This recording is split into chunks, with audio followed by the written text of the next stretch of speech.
though we didn't have a state fair this year, there are still things to tend to on the fairgrounds. For example, the plumbing. That's critical. Critical. Plumbing, and anywhere where there are pipes, you must plumb them. There are a lot of pipes underground at the state fairgrounds. That's something you don't really think about when you're like double fisting. You got a bucket of cookies, you got a Pronto Pup in the other hand. But for nearly 60 years, a local family-owned business had to make sure that, yes, the water was turned on and that every toilet was in working order. That is very good. That company is the McQuillan brothers, and they got their start long before the fair even existed. Thousands of people make their way to the Minnesota State Fair, and most make a stop or two inside the nearly 1,000 bathrooms on the fairgrounds. But I bet you've never stopped to think about who takes care of all that plumbing. We started out the Minnesota State Fair in 1947. And we worked at the State Fair until 2011. For over 60 years, that job belonged to McQuillan brothers. Turning all the water on for all the buildings and all the bathrooms, and then shutting everything down and draining it. In Minnesota, we have to antifreeze everything and prepare it for winter. It was a nine-month project. We had anywhere between 2 and 12 guys out there 9 months of the year. Owner John McQuillan recalls a few crazy stories, like the largest rain event in State Fair history on August 30th, 1977. They had manhole covers flying off because of the pressure of the water coming down the sewers. It became a big job pumping all of that water out after nearly 10 inches of rain flooded the fairgrounds. One year, I know they gave out toothbrushes.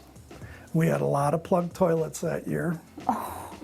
People throwing the toothbrushes away. Another year, they gave out combs at a couple of different locations, and we had a similar situation. So McQuillan Brothers has more experience in home service, plumbing, cooling, and heating than just about every single company in the industry. We're the second oldest plumbing contractor in the United States.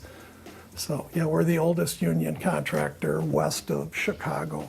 And it's all stayed in the family. My dad was John Edward. I'm John Joseph, and my son is John Howard. We have an invoice behind my desk that dates back to December of 1883, and it's been in the family ever since. I got to give my dad a lot of credit, not pushing us, forcing us to do stuff.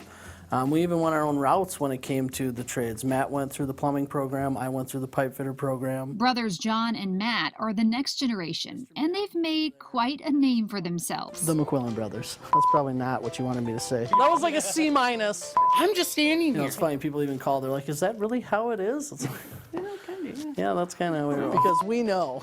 Okay, I'm not gonna point.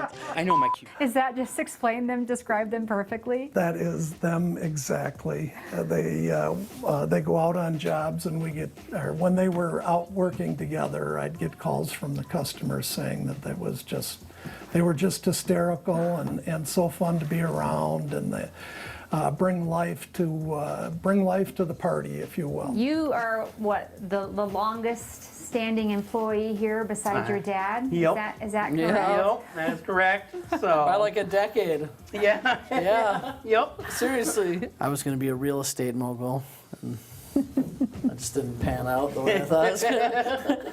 Here So we are. ultimately, While the two keep it fun, they are also serious about the company providing the best service it can. so often the model in home service is low hourly pay, high commission. So we just believe differently than that. And it's probably because as tradesmen, it's uncomfortable going into someone's home feeling like I have to sell you stuff. And if my paycheck is based on what you buy, I feel like we've lost that. My grandpa used to say it, then my dad, like, the difference between a good shop and a bad shop is how you respond when things go awry. The brothers know there will be a next generation of McQuillans, and it's a family business their dad continues to be proud of. To get people to follow in the footsteps is always unusual. I think the average family business lasts 25 years, so we're at 137, and that's a real accomplishment. There's no question about it. Boy, a family business for 137 So years? that family, those guys, so Those great. brothers, I love those. I We love were that laughing. commercial. I could have stayed with them all day. That's Super very fun. We've posted details, by the way, if you need to schedule any home service, repair, or installation with McQuillan Brothers. Their info is up at twincitieslive.com. All right, next.